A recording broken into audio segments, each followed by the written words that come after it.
Hello everyone, hope you all are fine. So today we are going to start Module 2 of Business Studies. So Module 2, it deals with 5 different topic. Forms of business, organization. Forms of business organization. What does it means? ये होता क्या है? Business को run करने के लिए अलग अलग तरीका है, टाइप्स है। क्या क्या टाइप्स है? तो we are coming on that. So you can see, एक बिजनेस को रन करने के लिए 5 अलग तरीका होता है। Sole proprietorship, partnership, joint Hindu family business, cooperative society and joint stock company. So 5 अलग तरीकों से हम बिजनेस को रन कर सकते हैं। पहला, सोल प्रोप्राइटरशिप।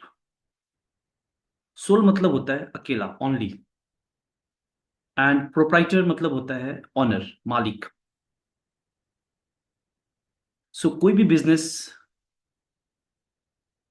अगर एक मालिक उसे रन करे, एक आदमी उसका रेस्पॉन्सिबिलिटी ले, वो ऑनर हो, तो उस टाइप का बिजनेस को हम लोग सोल प्रोप्राइटरशिप कहते हैं। इस टाइप का बिजनेस स्टार्ट करना बहुत ही ईजी है, सिंपल है, क्योंकि इसमें एक ही मालिक होता है, सारा डिसीजन वही लेता है। So example, beauty parlour, hair salons या रिटेल शॉप, ये सब का मालिक एक होता है। तो जैसे कि इसका फीचर्स के बारे में अगर पढ़ेंगे, तो formation and closures, liability, sole risk bearer, profit recipient, no separate entity, lack of business continuity and control. ये सब इसका फीचर्स है, इसको डिटेल में पढ़ते हैं हम लोग। Formation and closures, sole proprietorship का बिजनेस आप बहुत ही आसानी से ओपन कर सकते हो, और अगर लगे आपको कि इसको बंद करना है, नहीं चल रहा है, तो यू कैन क्लोज ऑल्सो। इसमें कोई लीगल फॉर्मेलिटीज वगैरह नहीं होती। What is liability? लाइबिलिटी मतलब होता है एक तरह का लोन, डेप्ट। यहाँ पे कंपनी को रन करने के लिए जितने भी लोन लिया जाए, जो भी डेप्ट होता है, उसका रिस्पॉन्सिबिलिटी सिर्फ ऑनर पे होता है, मालिक पे होता है ना। जैसे मान लो you are the owner of a car.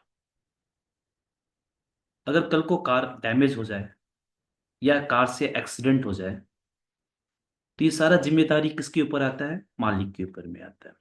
जो ऑनर है, उसको रिस्क बियर करना पड़ेगा, उसका खर्चा उठाना पड़ेगा।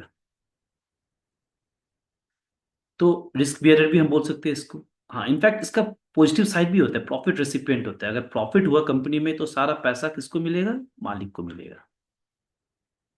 ये प्लस पॉइंट में आता है। बट स्टिल रिस्क है तो प्रॉफिट भी है।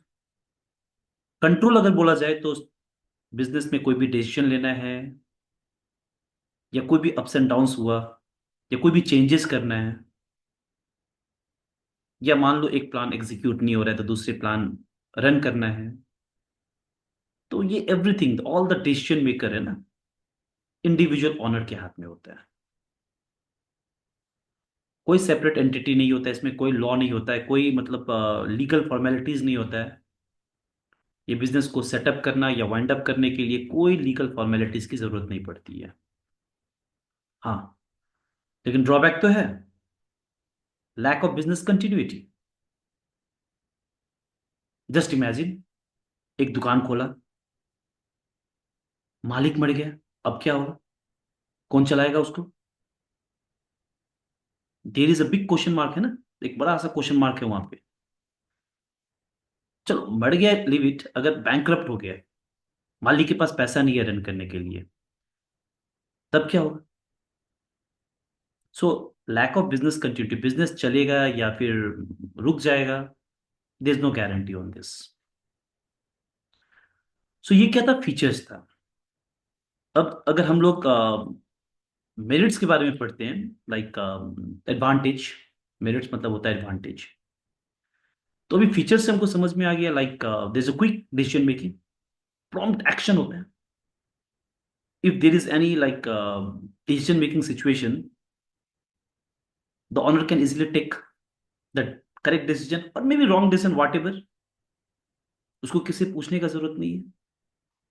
No need to consult other. Confidentiality, या फिर इंफॉर्मेशन, मतलब जो भी इंफॉर्मेशन है वो एक कॉन्फिडेंस होता है, मतलब मालिक के पास ही रहता है। There is no partners, there is no like other share holders. तो जो भी लाइक कंपनी का सीक्रेट होता है ना, सिर्फ मालिक को ही मालूम होता है और किसी को नहीं मालूम होता है। So that is a plus point again. Direct incentive, मालिक जितना काम करेगा उतना पैसा कमाएगा, सो मोटिवेशन इज देयर, है ना।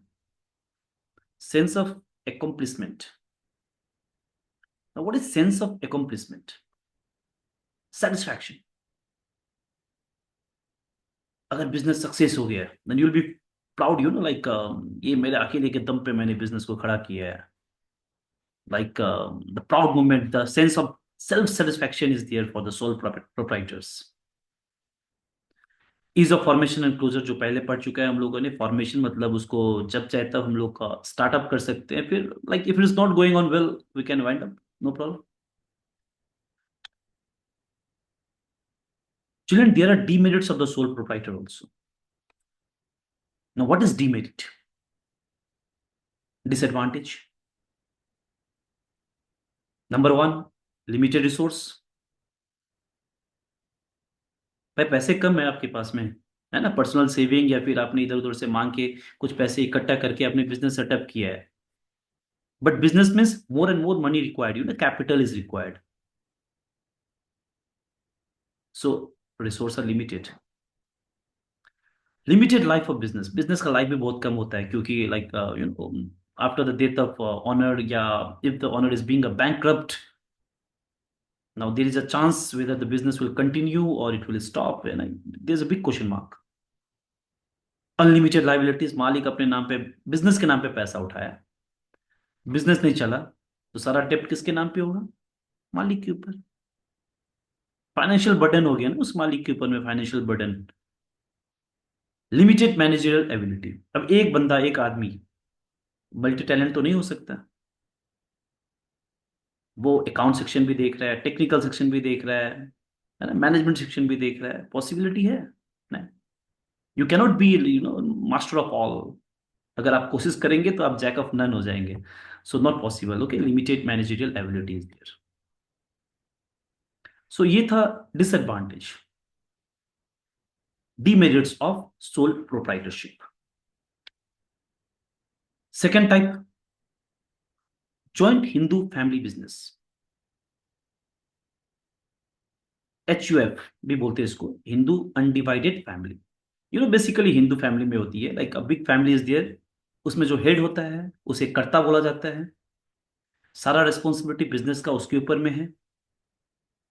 ठीक है, कर्ता ही मेन पर्सन होता है, और जो बाकी का मेंबर्स होते हैं फैमिली के, उसे बोलते हैं को पार्सनर्स। इसका फीचर्स अगर बोलेंगे तो कंटिन्यूटी, अगर कर्ता एक्सपायर हो जा रहा है तो फिर उसका नेक्स्ट जनरेशन, यानी जो भी कैपेबल है, जो भी हेड ऑफ द फैमिली है, वो उसको चलाएगा। फॉर्मेशन भी इजी है, फैमिली बिजनेस है। लाइबिलिटी सारा कर्ता के ऊपर होता है, कर्ता अपने नाम पे बिजनेस के लिए जो भी पैसा चाहिए उठा सकता है। कंट्रोल सारा कर्ते के हाथ में होते हैं, कर्ता कैन टेक अ डिसीजन, और बाकी को मानना पड़ेगा। Even the, you know, child, if he और सी इज बोर्न, है ना, जन्म लिया, बाय डिफॉल्ट मेंबर हो जाएगा बिजनेस का।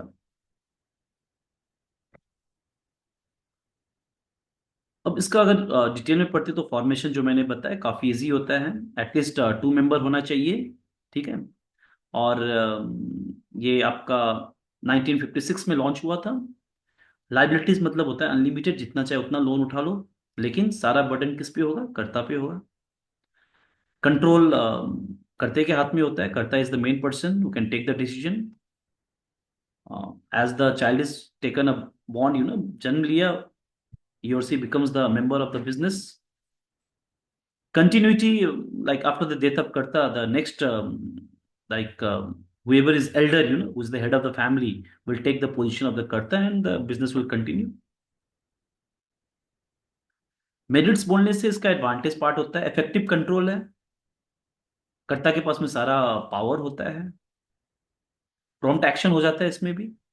बिजनेस कंटिन्यू हो जाती है। हाँ, बाकी का जो मेंबर्स होता है उन सबको एक लिमिटेड लाइबिलिटीज होता है। They cannot have the burden of all the financial part. सिर्फ कर्ता के पास में होता है। मतलब अगर बिजनेस ठप हो जाए ना, नहीं चले, तो karta is responsible, not all the members of the family. Loyalty and cooperation is very very important. You have to give trust on the head of the family. अगर कोई लॉयल्टी ब्रेक कर दे या ट्रस्ट ब्रेक कर दे तो फिर business is not going to run. Demerits में आते हैं तो लिमिटेड रिसोर्स है, पैसे कम होते हैं इसमें, क्योंकि फैमिली का ही पार्ट रन होता है। फैमिली के पास जितने पैसे उतना ही कैपिटल होता है। हाँ, कर्ता हेड है, वो एक डोमिनेंस पावर क्रिएट कर सकता है। वो अपना मतलब लाइक फैमिली में अपना दिखा सकता है कि भाई मैं बिजनेस चला रहा हूँ, you have to follow my rules. मतलब डोमिनेट कर सकता है बाकी को। अनलिमिटेड लाइबिलिटीज है कर्ता के लिए, हाउ मच अमाउंट ही और she can take, no problem. But सारा बर्डन, फाइनेंशियल बर्डन कर्ता को ही लेना पड़ेगा। हाँ, मैनेजर स्किल का प्रॉब्लम है, बिकॉज हेड ऑफ फैमिली है, हो सकता है वो बुढ़ा हो, उसको बिजनेस का कोई आइडिया ना हो, एल्डर पर्सन। लेकिन वो हमारा हेड ऑफ द फैमिली था, मैंने उसको कर्ता बना दिया। अब बंदा को बिजनेस रन करना आता ही नहीं है, so that may be the problem. तो वहां से हमें लॉस बियर करना पड़ सके। So next type we have, you mean I mean to say third type. Okay, first was sole proprietorship, second was Hindu undivided family business, and the third one is partnership. Partnership. Partnership एक Indian act के तहत आया था 1932 में। तो ये बताता है कि दो या दो से ज्यादा पर्सन, दो या दो से ज्यादा पर्सन आपस में एक जुट हो जाए और बिजनेस को रन करे, in order to share the profit और लॉस इक्वली। प्रॉफिट हो या लॉस हो, इक्वली बियर करना पड़ेगा उन्हें। तो इस टाइप का बिजनेस को हम लोग पार्टनरशिप बोलते हैं। हाँ, इसका formation is not so easy. There is some return form, एक डीड होता है, पार्टनरशिप डीड। उसे फिल किया जाता है, एग्रीमेंट टाइप का होता है। लीगल फॉर्मेशन होता है यहाँ पे, as per as the law business को रन किया जाता है। लाइबिलिटी यहाँ पे भी अनलिमिटेड है, फर्म के बिजनेस के नाम पे you can take a loan and all. Risk bearing is a team work. May be आप अच्छे हो, लेकिन आपका जो मेंबर है, पार्टनर है, ही और सी इज नॉट कैपेबल, तो उस वजह से भी लॉस बियर हो सकता है। डिसीजन मेकिंग एंड कंट्रोल की बात करें तो यहाँ पे दोनों, like whoever are the partner, not two, if अगर दो से ज्यादा पार्टनर है तो सभी पार्टनर का सहमति होना चाहिए डिसीजन के लिए, so it takes time. Continuity depends on the law, है ना। पार्टनरशिप डीड में क्या लिखा हुआ है, अगर पार्टनर कोई एक्सपायर हो जाए या कोई रिटायर हो जाए या कोई मतलब करप्ट हो जाए, बैंकरप्ट हो जाए, तो फिर क्या करना है? मतलब बाकी का पार्टनर चलाएगा या फिर उसका रिप्लेस कोई होगा? So it depends on the deed, जो एग्रीमेंट बनता है उसके ऊपर में डिपेंड होता है ये। Number of partners, it cannot exceed more than 50। 50 member से ज्यादा नहीं होना चाहिए पार्टनरशिप में। That is the main point, you have to remember. ठीक है, इसको याद रखो बच्चे, सॉरी बच्चों, याद रखो इसको। Minimum it can be, but you cannot exceed more than 50। Clear? Mutual agency है ये, एक तरह का पकड़ लो, म्यूचुअल अंडरस्टैंडिंग टाइप का होता है। पार्टनर्स के बीच में अंडरस्टैंडिंग होना चाहिए, तभी बिजनेस चलेगा। अगर पार्टनर के बीच में मिसअंडरस्टैंडिंग हो गया, they are not cooperating each other, तो वहां पे कंफ्लिक्ट स्टार्ट हो जाएगा, एक मतलब एक तरह का फाइट स्टार्ट हो जाएगा, तो उससे बिजनेस पे इफेक्ट हो सकता है। सो मेरिट्स में अगर मैं बोलूँ तो is of formation and closures, ठीक है। पार्टनर म्यूचुअल अंडरस्टैंडिंग किया, एक एग्रीमेंट बनाओ, चलो बिजनेस करो, कोई दिक्कत नहीं है। बैलेंस डिसीजन मेकिंग, अगर कोई डिसीजन लेना है तो चलो दोनों मिलके या जितने पार्टनर्स मेंबर है मिलके एक डिसीजन लिया, एक बैलेंस वाला, मतलब म्यूचुअल टाइप का बीच का रास्ता निकाला, result has been taken for that. Funds gathering ज्यादा हो जाता है, पार्टनर्स है तो सब लोग पैसे लगाते हैं। रिस्क भी है, अगर लॉस हो गया तो चलो इक्वली बांट देते हैं हम लोग, ठीक है। सीक्रेसी बोलने से यहाँ पे depends on the partner trust. वो चाहे तो कंपनी का सीक्रेट को इलीगली पब्लिश भी कर सकता है, लीगली तो they are not allowed but illegally कर सकता है, डिपेंड्स। लाइबिलिटीज, डिमेरिट्स बोले तो लाइबिलिटीज है, अब एक पार्टनर ने सारा बिजनेस लोन ले लिया और वो भाग गया, मर गया या फिर वॉट एवर, तो दूसरे पार्टनर को बियर करना पड़ेगा, so that is another problem. Lack of continuity, अगर पार्टनर्स एक्सपायर हो गया, फंडिंग का प्रॉब्लम है, या फिर पार्टनर ने अपना शेयर मांग लिया, तो in that case you have to close the business. Limited resource है, कभी कभी क्या होता है कि वो पार्टनर पैसा कम दे रहा है, मैं क्यों ज्यादा दूं, मैं भी कम दूंगा, सो that is again another demerits. Public confidence, public figure हो सकता है आप अच्छे हो, लेकिन आपका जो मेंबर है they are not financially good, या फिर मार्केट में उसका एक फेस वैल्यू नहीं है, तो that is again another problem.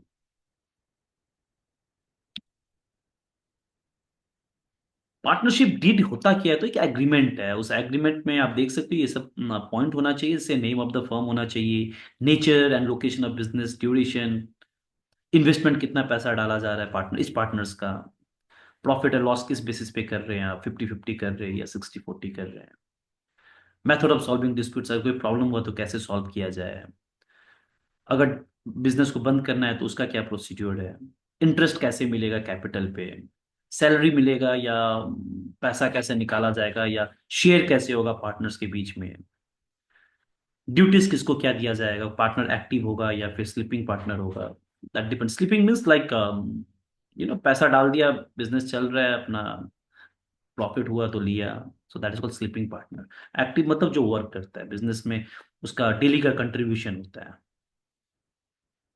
सो ये डीड होता है, ये एग्रीमेंट बनाने के बाद में इसको लॉफुल यानी एक साइन होता है, फिर जाके बिजनेस को रन किया जाता है, इसको पार्टनरशिप डीड कहते हैं। डीड, ओके, रिटर्न एग्रीमेंट है ये।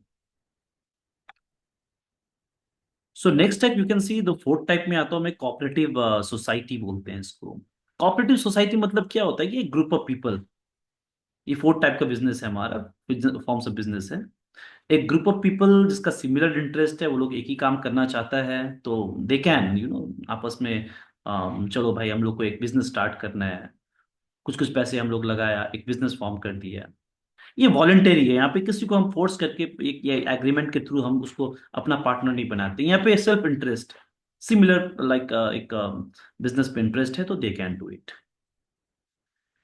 इसका मेन मकसद एक्चुअली था like to provide a service, quality service, and even to earn profit but not that much, profit oriented business था नहीं ये, मतलब एक डिजायर था कि अभी चलो सर्विस करते बाद में हम लोग को मे बी प्रॉफिट आ जाए, या फिर ऐसा भी था कि लाइक होलसेल से रिटेल को नहीं, मिडल मैन को हटाना है, मतलब डायरेक्ट फैक्ट्री से सामान लाओ बेचो, ग्रुप ऑर्गेनाइज करके क्वालिटी सर्विस प्रोवाइड करना, क्वालिटी गुड्स प्रोवाइड करना, ये था।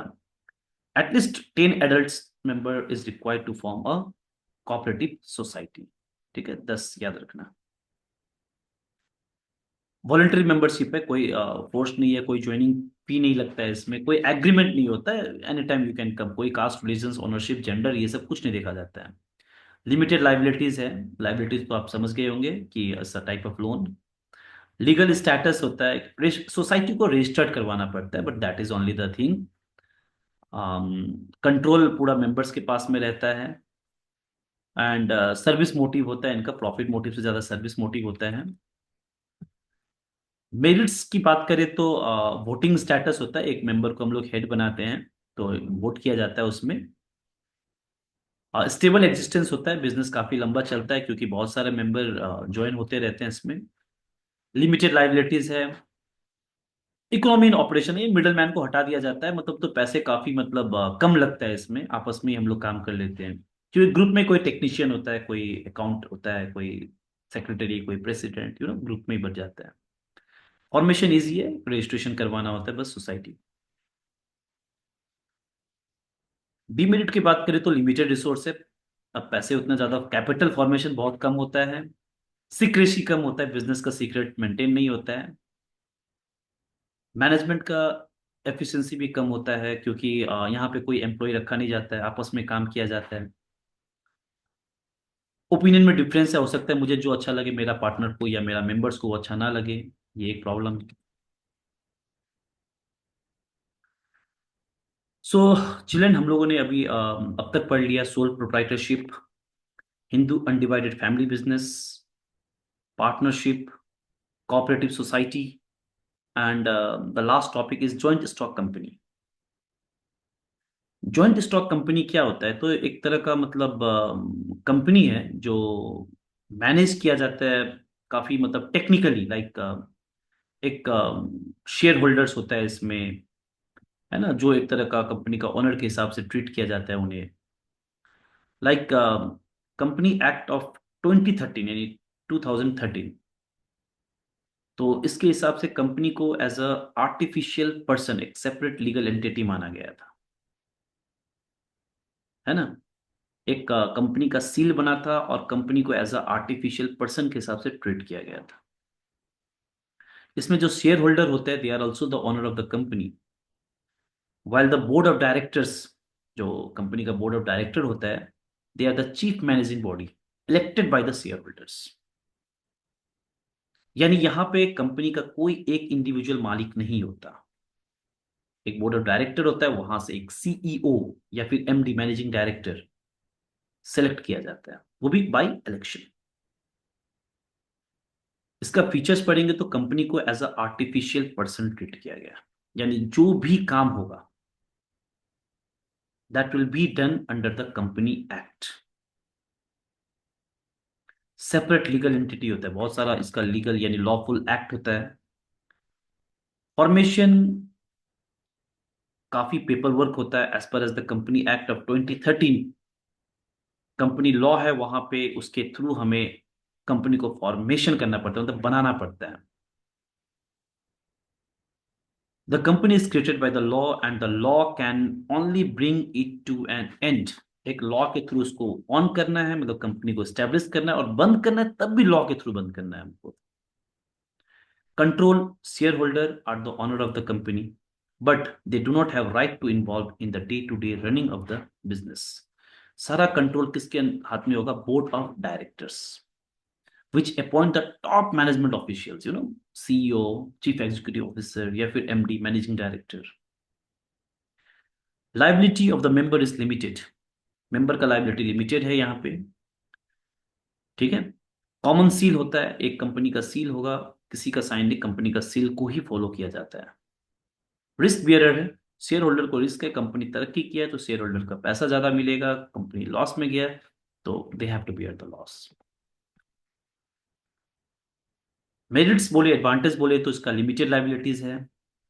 परपेचुअल एग्जिस्टेंस, मतलब कंपनी को as a artificial person treat किया गया है, इसलिए इसमें कोई मर जाए, कोई मतलब कोई किसी का डेथ हो जाए, रिटायर हो जाए, रिजाइन दे दे, या फिर कोई मेंबर बैंकरप्ट हो गया, तो कंपनी को कुछ इफेक्ट नहीं होगा। Transfer of interest, members change कर किया जा सकता है, ठीक है। प्रोफेशनल मैनेजमेंट, यहाँ पे जो एक्सपर्ट होता है उसको एक बोर्ड ऑफ डायरेक्टर में शामिल किया जाता है, डिसीजन उससे टेक किया जा सकता है। एक्सपेंशन का स्कोप होता है, बिजनेस को एक्सपैंड कर सकते हो, काफी हाई लेवल में बिजनेस आगे बढ़ सकता है। डीमेरिट बोले तो कम्प्लेक्शन बहुत सारा कॉम्प्लिकेटेड है इसमें, फॉर्मेशन करने के लिए बहुत सारा लीगल फॉर्मेलिटीज होता है। लैक ऑफ सीक्रेसी, कोई सीक्रेट नहीं है यहाँ पे। कंपनी का जो भी सीक्रेट पार्ट होता है, it can be like company का मेंबर्स है काफी, they can share this. Impersonal work environment, work environment काफी मैनेज्ड होता है। मैनेज्ड मतलब कैसे होता है? तो टॉप लेवल, मिडिल लेवल, दो लेवल होता है। काफी कॉपरेटिव, सॉरी, कॉर्पोरेट फील होता है यहाँ पे।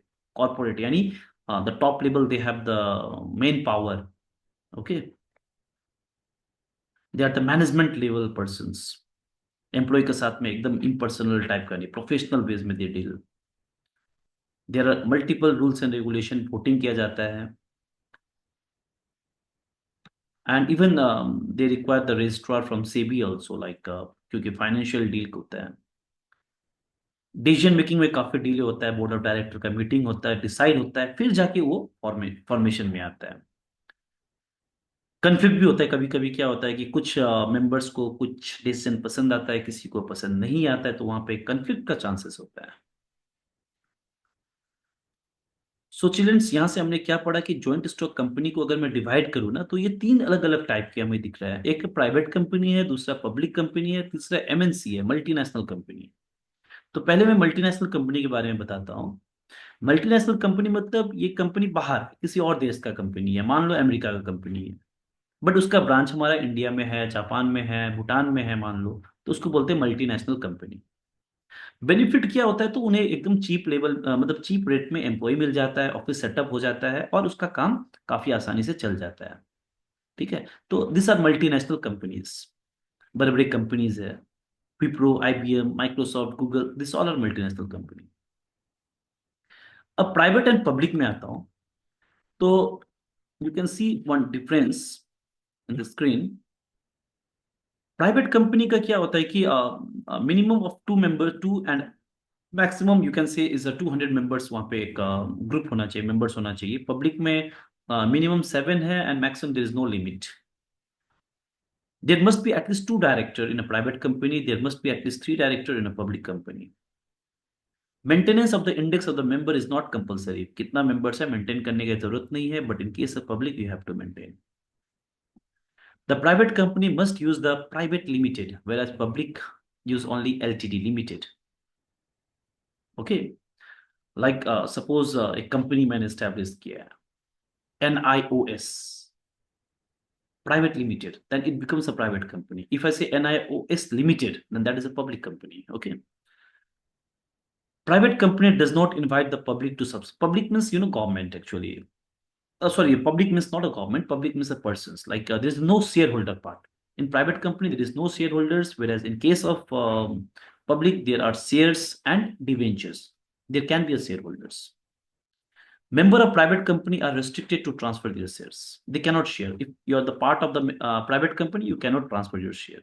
But whereas if you are the part of a public company, you can transfer your shares. So, children, in short, हम लोगों ने अभी तक ये पढ़ा। हमारे पास कितने टाइप के कंपनीज हैं, हो सकता है forms of organisations, sole proprietorship, partnership, joint Hindu family business, cooperative society, okay, and ultimately we have a joint stock company. Formation की बात किया जाए, you can see sole proprietorship में मिनिमम लीगल फॉर्मेलिटीज है, पार्टनरशिप में registration is optional, joint Hindu family less legal formalities, cooperative society registration is compulsory, company registration compulsory, and lengthy process is there.